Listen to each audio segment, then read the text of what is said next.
Hello friends, welcome to online study point. मैं उदित गुप्ता।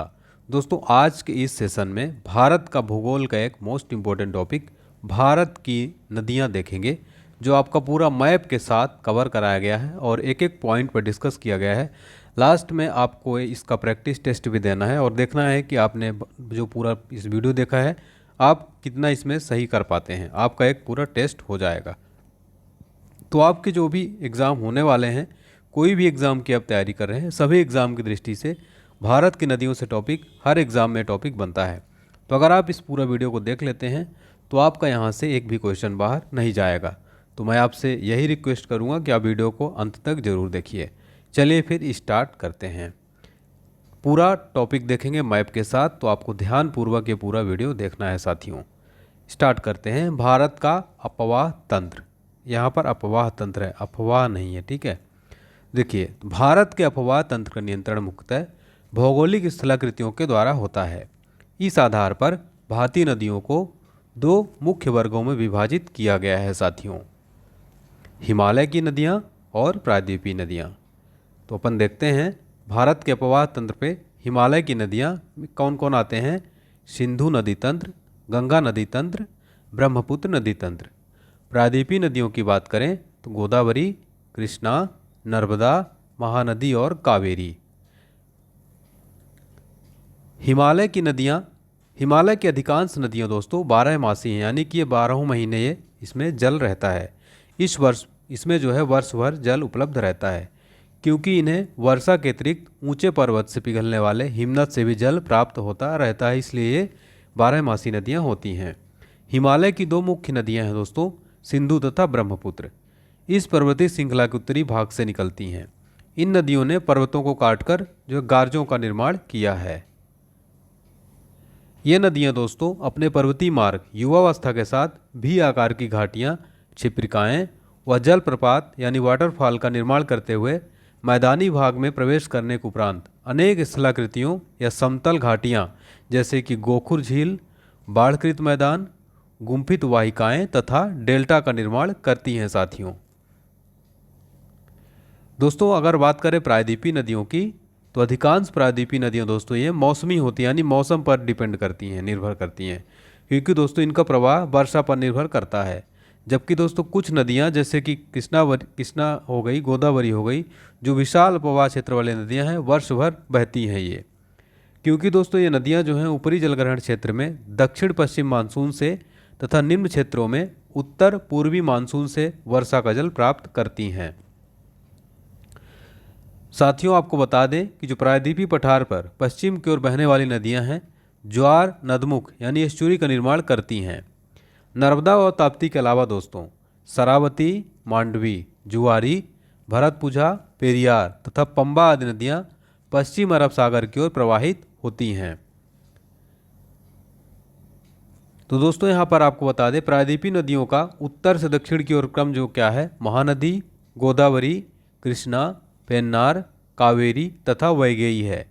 प्रायद्वीपीय पठार की मुख्य नदियाँ जैसे महानदी, गोदावरी, कृष्णा व कावेरी पूर्व की ओर बहती हैं तथा बंगाल की खाड़ी में गिरने से पूर्व डेल्टा का निर्माण करती हैं। दोस्तों, नदियाँ जब डेल्टा न बनाकर दोस्तों सीधे समुद्र में मिल जाती हैं, तब एस्चुरी का निर्माण होता है, जैसे कि माही, ताप्ती, नर्मदा, मांडवी आदि नदियाँ जो है दोस्तों एस्चुरी बनाती हैं।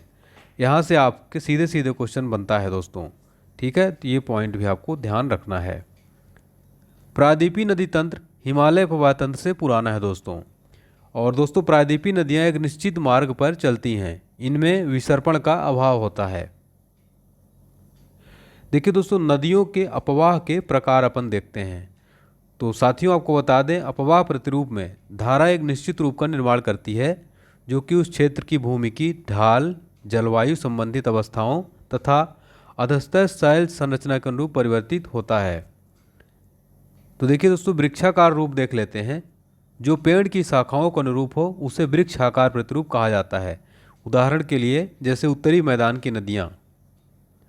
अगला प्रकार है आपका आर्य प्रतिरूप, यानी जब नदियाँ किसी पर्वत से निकलकर सभी दिशाओं में बहती हैं दोस्तों, तो इसे आर्य प्रतिरूप कहा जाता है। उदाहरण के लिए अमरकंटक पर्वत श्रृंखला से निकलने वाली नदियां इस अपवाह का अच्छा उदाहरण है, जैसे कि नर्मदा और सोन।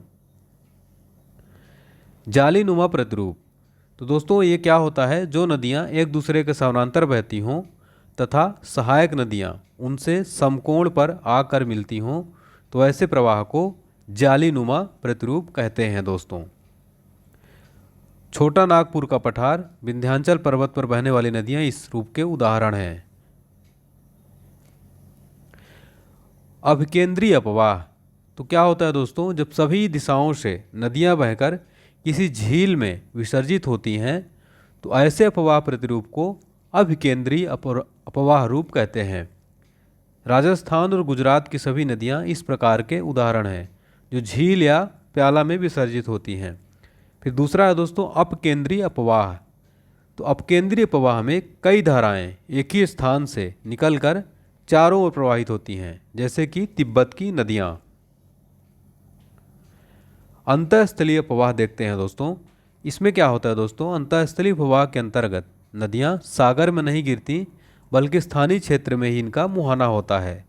राजस्थान के मरुस्थलीय क्षेत्र, लद्दाख की अक्साई चीन, पूर्वोत्तर में लोकटक झील में अंतःस्थलीय प्रवाह प्रतिरूप देखे जा सकते हैं साथियों।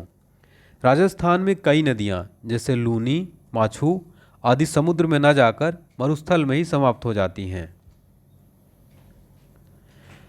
यहाँ से देखते हैं, एक एक नदियों को देखेंगे, पूरा डिटेल देखेंगे, उनका उद्गम स्थान देखेंगे, उनका लंबाई देखेंगे, ऊंचाई देखेंगे, संगम देखेंगे और उनसे विशेष पॉइंट देखेंगे। पहली नदी आती है सतलज नदी दोस्तों। इसका उद्गम स्थान तिब्बत में मानसरोवर झील के समीप दोस्तों राक्षस ताल के स्थित। इसकी ऊंचाई की बात करें, समुद्र तल से 4555 मीटर। संगम या मुहाना की बात करें तो चिनाब नदी। इसकी लंबाई लगभग 1500 किलोमीटर, भारत में बात करें तो 1050 किलोमीटर है। यहाँ से इम्पोर्टेंट फैक्ट याद रखना है, शिवालिक पर्वत श्रृंखला को काटते हुए पंजाब में प्रवेश करती है। ये देखिए आप सतलज नदी, ये यहाँ से चल रही है और ये देखिए, ठीक है। तो ये आपको मैप के थ्रू समझना है दोस्तों।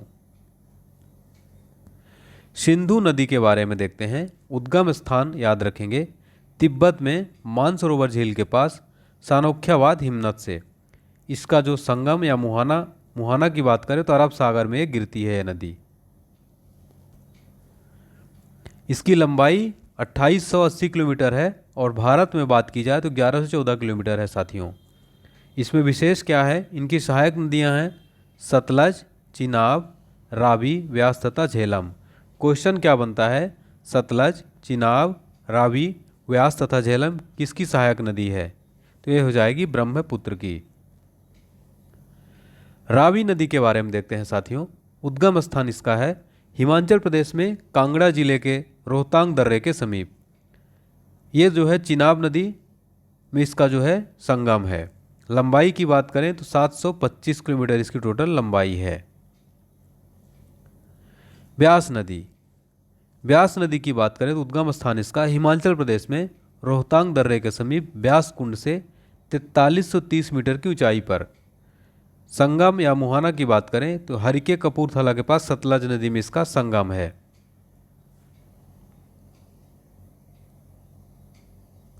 लंबाई की बात करें तो 470 किलोमीटर इसकी लंबाई है। प्रवाह क्षेत्र की बात करें, कुल्लू घाटी से बहती हुई धौलाधार पर्वत को पार कर पंजाब के मैदान में पहुंचती है। अगली नदी है दोस्तों झेलम नदी। उद्गम स्थान की बात करें बेरी नाग के समीप यानी कश्मीर के समीप शेषनाग झील। संगम की बात करें तो चिनाब नदी। लंबाई की बात करें 724 किलोमीटर और भारत में बात करें तो 400 किलोमीटर इसकी लंबाई है।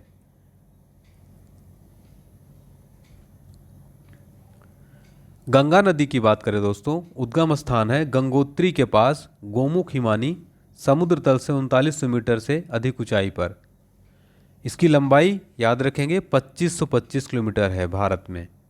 महत्वपूर्ण तथ्य देखते हैं, गंगा, भागीरथी एवं अलकनंदा नदियों का सम्मिलित नाम है। भागीरथी व अलकनंदा नदियों का सम्मिलित नाम है गंगा।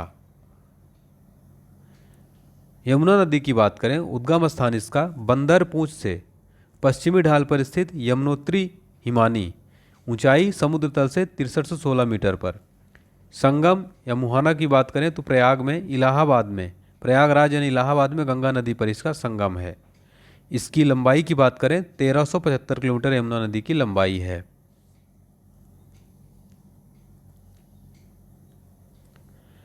इसकी सहायक नदियों की बात करें तो इसकी सहायक नदियां हैं चंबल, बेतवा तथा केन। ये तीनों ही नदियां दक्षिण से यमुना में मिलती हैं। चंबल नदी के बारे में देखते हैं दोस्तों। उद्गम स्थान की बात करें, मध्य प्रदेश में मऊ के समीप स्थित जाना पाव पहाड़ी सिंगार चोटी, इसमें ऊंचाई समुद्र से 845 मीटर। संगम की बात करें तो इटावा से 38 किलोमीटर दूर यमुना नदी पर, उत्तर प्रदेश। ठीक है। लंबाई की बात करें तो 995 किलोमीटर इसकी टोटल लंबाई है। महत्वपूर्ण तथ्य क्या है इसमें, देश के सबसे गहरे खड्डों का निर्माण करना चंबल नदी का काम है। इसकी सहायक नदियां याद रखिएगा, काली सिंध, पार्वती, बनास, कुरल, बामनीवा, मेज, सिप्ता। रामगंगा नदी, उद्गम स्थान नैनीताल के समीप, मुख्य हिमालय श्रेणी का दक्षिणी भाग, कन्नौज के निकट गंगा नदी में इसका संगम है। टोटल लंबाई 696 किलोमीटर। इसकी प्रमुख सहायक नदी खोन प्रमुख सहायक नदी है। शारदा नदी, इसे काली गंगा के नाम से भी जानते हैं। उद्गम स्थान कुमायूं हिमालय का मिलाम हिमनद। इसका संगम बहरमा घाट के समीप घाघरा नदी। लंबाई इसकी कितनी है, 602 किलोमीटर। इनकी सहायक नदियों की बात करें तो लिसार, सरयू, पूर्वी रामगंगा, चौकी आदि हैं। घाघरा नदी की बात करें, इसे करलानी या कौरियाला नदी के नाम से भी जानते हैं। उद्गम स्थान इसका बलिया जिले के सारण बलिया जिले के सीमा पर गंगा नदी।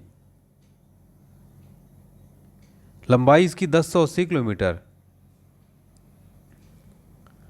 महत्वपूर्ण तथ्य देखते हैं, शिवालिक को पार करते समय शीश पानी नामक 180 मीटर गहरे खड्ड का निर्माण करती है। इसकी सहायक नदियां कौन कौन सी हैं, चौकिया तथा छोटी गंगा इसकी सहायक नदी है दोस्तों। कोसी नदी के बारे में देखते हैं। इसका उद्गम स्थान नेपाल है। कारगोला के दक्षिण पश्चिम में गंगा नदी पर यह संगम इसका होता है। टोटल लंबाई 730 किलोमीटर है। यारू, सून कोसी, तमूर कोसी, इंद्रावती, लीखू, दूध कोसी, भूट कोसी, तंबा कोसी आदि इसकी सहायक नदियां हैं कोसी की। बेतवा नदी देखते हैं दोस्तों। इसे वेत्रवती नदी के नाम से जाना जाता है। उद्गम स्थान मध्य प्रदेश के रायसेन जिले के कुमरा गांव के समीप विंध्याचल पर्वत।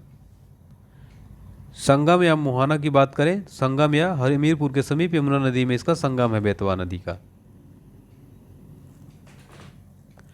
इसकी टोटल लंबाई की बात करें दोस्तों 480 किलोमीटर। यदि ऊपरी मार्ग में कई झरनों का निर्माण करती है, यह नदी ऊपरी मार्ग में कई झरनों का निर्माण करती है। सोन नदी, यह नदी अमरकंटक की पहाड़ियों से निकलती है। इसका संगम पटना के समीप गंगा नदी है। टोटल लंबाई इसकी 780 किलोमीटर है दोस्तों। ब्रह्मपुत्र नदी, तिब्बत में मानसरोवर झील से 80 किलोमीटर की दूरी पर स्थित च्यामियांगू हिमानी यानी कि समुद्र तल से 5150 किलोमीटर, चेम यूंग डुंग हिमानी। इसे विभिन्न स्थानों पर अलग अलग नामों से जाना जाता है दोस्तों। जैसे कि तिब्बत में इसको सांगपो कहा जाता है, अरुणाचल प्रदेश में इसको दिहांग कहा जाता है, असम में सादिया से धुबरी के बीच ब्रह्मपुत्र कहा जाता है, उत्तर बांग्लादेश में इसको जमुना कहा जाता है, मध्य बांग्लादेश में इसको गंगा से मिलने के बाद इसको पद्मा कहा जाता है, और दक्षिणी बांग्लादेश में इसको मेघना कहा जाता है। तो ये नाम भी आपके एग्ज़ाम में कई बार पूछ लेता है दोस्तों, आपको ध्यान रखना है। इसका जो गिरती है बंगाल की खाड़ी में गिरती है नदी। टोटल लंबाई 29 किलोमीटर है। भारत में 916 किलोमीटर है। दिबांग, लोहित, कमेंग, सुमनसिरी, मानस, पुथी, मारी, धनसिटी, तीस्ता, ये इसकी सहायक नदियां हैं, प्रमुख सहायक नदियां हैं।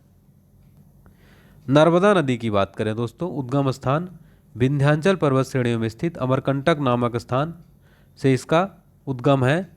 ऊंचाई समुद्र तल से 1057 मीटर है। इसका कहाँ गिरती है ये? तो ये खंभात की खाड़ी में गिरती है। इसकी टोटल लंबाई है 1312 किलोमीटर। 1312 आपको ऐसे याद रखना है। जबलपुर में भेड़ाघाट के समीप धुआंधार जलप्रपात का निर्माण करती है नदी। डेल्टा के बजाय एस्चुरी बनाती है। क्वेश्चन बनता है कौन सी नदी डेल्टा नहीं बनाती है? नर्मदा नदी एस्चुरी बनाती है। अगर बात करें महानदी की, उद्गम स्थान छत्तीसगढ़ के रायपुर जिले के सिहावा के समीप।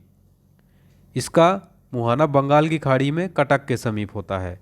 टोटल लंबाई 815 किलोमीटर है। इसकी सहायक नदियां ब्राह्मणी तथा वैतरणी हैं। क्षिप्रा नदी की बात करें दोस्तों, उद्गम स्थान इंदौर जिले के काकरी वरडी नामक पहाड़ी से इसका उद्गम स्थान है। इसका संगम है चंबल नदी। टोटल लंबाई इसकी है 560 किलोमीटर। इसके किनारे उज्जैन का विख्यात महाकालेश्वर मंदिर है, जहां प्रति 12वें वर्ष कुंभ मेला लगता है। एग्जाम में क्वेश्चन बनता है उज्जैन किस नदी के किनारे स्थित है? सही उत्तर हो जाएगा क्षिप्रा नदी। माही नदी, उद्गम स्थान धार जिला मध्य प्रदेश के आमझोरा में मेहत झील। लूनी नदी की बात करें, इसका उद्गम स्थल अजमेर जिले के स्थित नाग पहाड़ अरावली पर्वत। इसका जो मुहाना है कच्छ का रन। टोटल लंबाई 320 किलोमीटर है दोस्तों। इस पर दोस्तों बजाज सागर बांध यानी बांसवाड़ा में बनाया गया है। सोम नदी, उदयपुर जिले के बिछामेड़ा नामक स्थान पर। इसका जो संगम है बेड़ेश्वर के समीप माही नदी। इसकी सहायक नदियां हैं जोखम, गोमती, सारनी इसकी प्रमुख सहायक नदियां हैं।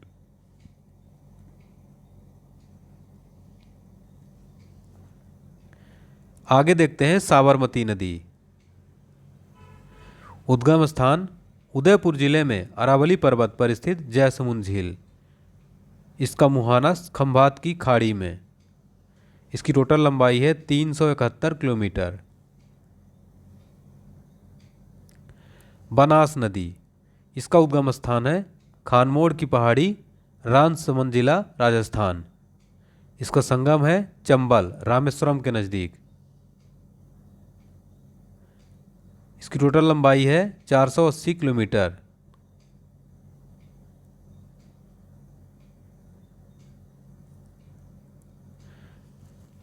यह एकमात्र ऐसी नदी है जो संपूर्ण चक्र राजस्थान में ही पूरा करती है। इसकी सहायक नदियों में बेचड़, कोठारी, मानसी, खारी, मोरल है। बाणगंगा, इसका उद्गम स्थान वैराट की पहाड़ी जयपुर। इसका संगम यमुना फतेहाबाद आगरा के समीप। इस पर दोस्तों जवाहर रामगढ़ के पास बांध बनाकर जयपुर को पेयजल की आपूर्ति की जाती है, जावरा रामगढ़ के समीप। कृष्णा नदी, इसका उद्गम स्थल महाबलेश्वर के समीप पश्चिमी घाटी पहाड़, ठीक है। ऊंचाई समुद्र तल से 1337 मीटर है। इसका संगम या मुहाना की बात करें तो इसका मुहाना है बंगाल की खाड़ी। टोटल लंबाई इसकी 1401 किलोमीटर। इसकी प्रमुख सहायक नदियां हैं भीमा, तुंगभद्रा, मूसी, अमरावती, कोयना, पंचगंगा, दूधगंगा, घाटप्रभा, मालप्रभा आदि इसकी सहायक नदियां हैं। गोदावरी नदी, नासिक जिले के त्र्यंबक गांव की पहाड़ी से महाराष्ट्र में इसका उद्गम स्थान है। बंगाल की खाड़ी में गिरती है। टोटल लंबाई इसकी 1465 किलोमीटर। इसे वृद्ध गंगा या दक्षिण गंगा भी कहा जाता है। गोदावरी की प्रमुख सहायक नदियां हैं पेनगंगा, इंद्रावती, प्राणहिता, मंजीरा, सबरी, पूर्णा, बैनगंगा, प्रवर्धा, वर्धा आदि इसकी सहायक नदियां हैं। कावेरी नदी, कर्नाटक के कुर्ग जिले में स्थित ब्रह्मगिरी पहाड़ी, समुद्र तल से 1341 मीटर ऊंचाई।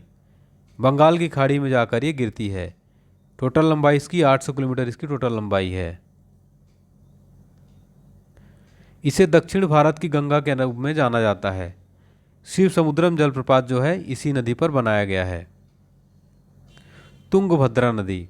कर्नाटक में पश्चिमी घाट पहाड़ी की गंगा मूल चोटी से तुंगा के समीप में ही से काडूर से भद्रा नदी का उद्गम स्थल है। ठीक है। संगम या मुहाना कृष्णा नदी में इसका संगम है। 331 किलोमीटर इसकी टोटल लंबाई है। सहायक नदियों की बात करें, कुमुद्वती, वर्धा, मगारी तथा हिंद इसकी सहायक नदियां हैं। पेन्नार नदी, उद्गम स्थान नंदी दुर्ग श्रेणी की चेन्ना केसावा पहाड़ी कर्नाटक में। इसका जो मुहाना है बंगाल की खाड़ी में गिरती है। 597 किलोमीटर इसका टोटल लंबाई है। सहायक नदियां इसकी पापहरणी तथा चित्रावती हैं। दक्षिणी टोंस नदी, कैमूर पहाड़ियों में स्थित तमसा कुंड जलाशय, सिरसा के समीप गंगा नदी में इसका मुहाना है। इसकी टोटल लंबाई 265 किलोमीटर है। इस नदी पर बिहार प्रपात स्थित है।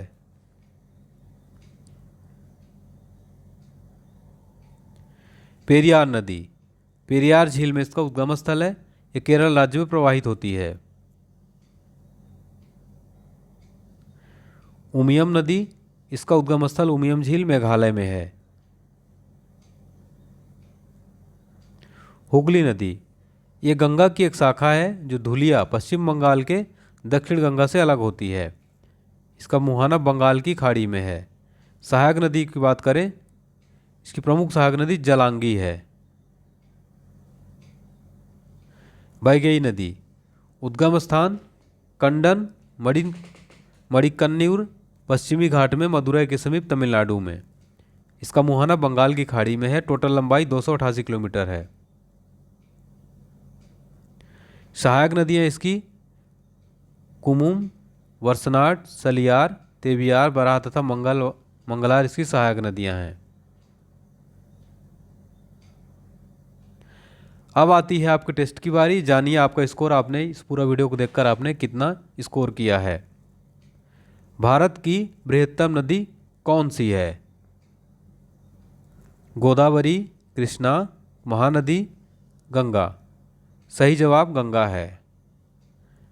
इनमें से कौन सी नदी का उद्गम भारत में नहीं है? कावेरी, नर्मदा, ब्रह्मपुत्र, गंगा। सही जवाब ब्रह्मपुत्र। बेतवा नदी कहाँ मिलती है? गोदावरी, नर्मदा में, कृष्णा में या यमुना में? सही जवाब है इसका यमुना में। बिहार में बहने वाली नदियों में किसका उद्गम अमरकंटक में है? कोयल, सोन, पुनपुन, कारो। सही जवाब हो जाएगा सोन नदी। निम्नलिखित नदियों में से कौन सी नदी डेल्टा नहीं बनाती है? गंगा, गोदावरी, महानदी, ताप्ती। सही जवाब हो जाएगा गोदावरी। निम्नलिखित में से कौन सी नदी भ्रंश घाटी से होकर बहती है?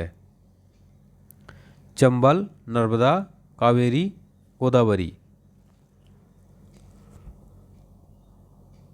सही जवाब था नर्मदा। इनमें से किस नदी के मुहाने पर डेल्टा नहीं बनता है? कावेरी, महानदी, गोदावरी, ताप्ती। सही जवाब हो जाएगा ताप्ती। दक्षिण भारत की नदियों में सबसे लंबी नदी कौन सी है? गोदावरी, कृष्णा, कावेरी, नर्मदा। सही जवाब गोदावरी। कावेरी नदी का उद्गम कहाँ पर है? ब्रह्मगिरी पहाड़ी, सह्याद्री पहाड़ी, अमरकंटक की पहाड़ी। सही जवाब हो जाएगा ब्रह्मगिरी पहाड़ी। कावेरी नदी कहाँ गिरती है? बंगाल की खाड़ी, अरब सागर, पाक जलमरुमध्य, खंबात की खाड़ी।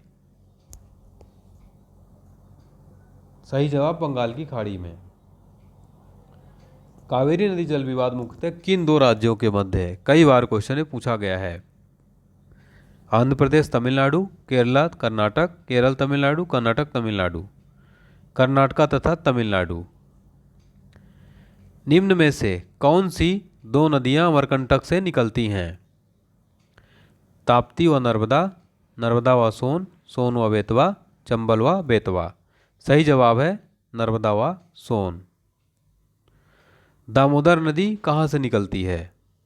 तिब्बत से, छोटा नागपुर पठार से, नैनीताल के पास, सोमेश्वर पहाड़ी से। सही जवाब है छोटा नागपुर के पठार से। कौन सी नदी हिमालय के पार से निकलती है? यमुना, सिंधु, सरस्वती या गंगा। सही जवाब हो जाएगा सिंधु। सिंधु नदी की एक सहायक नदी जो हिमालय प्रदेश से होकर बहती है वह कौन सी है? झेलम, सतलुज, ब्यास या रावी। सही जवाब है सतलुज। विश्व का बृहत्तम डेल्टा निर्मित होता है? Ganga, Brahmaputra, Mississippi, Missouri, Yangtze, Siang, Congo नदी। सही जवाब हो जाएगा गंगा व ब्रह्मपुत्र सुंदरवन डेल्टा। हिमालय काटकर एवं बहकर आने वाली नदियां कौन सी हैं? सतलज, सिंधु, गंगा, ब्रह्मपुत्र, सतलज, सिंधु, ब्रह्मपुत्र, सिंधु, गंगा, सतलज, ब्रह्मपुत्र या यमुना। सही जवाब है ब्रह्मपुत्र, सतलज, सिंधु। निम्नलिखित में से वह नदी कौन सी है जो एक विभ्रंश घाटी यानी रिफ्ट वैली से होकर बहती है? गोदावरी, नर्मदा, कृष्णा, महानदी। सही जवाब हो जाएगा नर्मदा। निम्न नदियों में से सबसे अधिक पथ परिवर्तन कौन सी नदी करती है? सोन नदी, गंडक नदी, कोसी नदी, गंगा नदी। सही जवाब है कोसी नदी।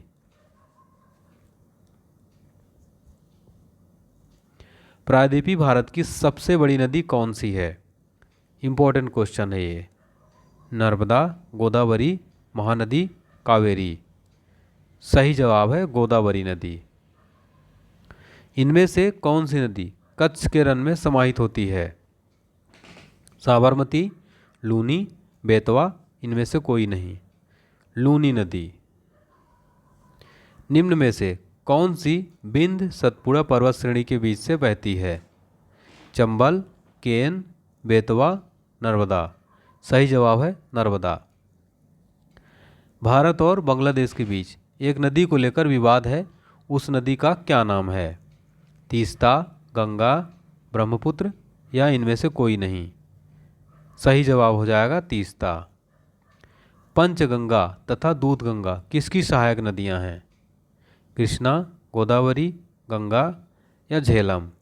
सही जवाब है कृष्णा। तो ये था हमारा नदियों से रिलेटेड महत्वपूर्ण टॉपिक। आपके लिए पूरा कंप्लीट स्टैटिक जीके का पैकेज इसी तरह स्लाइड के साथ पूरा डिटेल के साथ बनाया गया है। मात्र 249 रुपये प्राइस है। आपको इसको ज़रूर जल्दी से ले लेना है। मात्र 500 स्टूडेंट के लिए प्राइस 249 रुपये रखा गया है। जैसे ही 500 स्टूडेंट कंप्लीट हो जाएंगे इसका प्राइस हो जाएगा आपका 500 रुपये, बिकॉज सर्वर कास्ट बढ़ जाती है। तो मैं ज़्यादा कुछ नहीं कहूँगा, डिस्क्रिप्शन बॉक्स में लिंक है ऐप में static GK by Udit sir, आप जाके परचेज जरूर करिएगा। इसी तरह से हर पूरा डिटेल के साथ मैप के साथ पूरा स्टैटिक जीके कंप्लीट कराया गया है, हर एग्ज़ाम के लिए काफ़ी महत्वपूर्ण है। तो आप ज़रूर परचेज़ कर लीजिए। पहले 500 स्टूडेंट के लिए मात्र 249 रुपये में कोर्स दिया जा रहा है। इस कोर्स में आपको भारत का पूरा जीके कराया गया है। एक एक चीज़ जो मिसलेनियस जीके होता है, स्टैटिक जीके होता है, सब कुछ कंप्लीट करवाया गया है। हर एग्ज़ाम्स के लिए काफ़ी महत्वपूर्ण है। तो देर मत करिएगा, ज़रूर परचेज़ कर लीजिए इस कोर्स को, आपके एग्ज़ाम्स के लिए रामबाण साबित होगा। तो दोस्तों आपको वीडियो कैसा लगा कमेंट बॉक्स में आप अपना फीडबैक ज़रूर बताएं, और वीडियो अगर पसंद आए तो लाइक कर दें और चैनल को सब्सक्राइब करना ना भूलें। मिलते हैं अगले टॉपिक में, तब तक के लिए आप अपना ध्यान रखिए। आप स्वस्थ रहिए दोस्तों, व्यस्त रहिए, मस्त रहिए, पढ़ाई करते रहिए। टेक केयर दोस्तों, बाय बाय। जय हिंद, जय भारत।